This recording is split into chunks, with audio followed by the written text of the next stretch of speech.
Muy buenas noches, regenérate al 100%. Hoy vamos con la segunda toma de este año, ya que va a ser la de la concha de la parchita.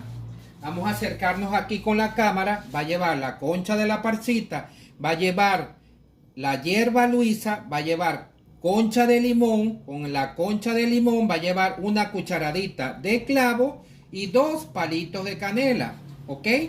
Recuerden que ahí están viendo todo lo que tiene, ¿verdad? Luego, después de eso, la vamos a pasar a esta copa. Lo vamos a colar y aquí está el té totalmente caliente.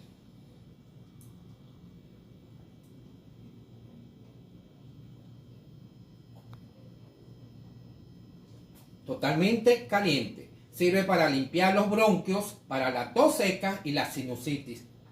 Se comienza a partir de hoy y se termina el domingo. Espero que la tomen todas las noches. Regenérate al 100%. Muy buenas noches.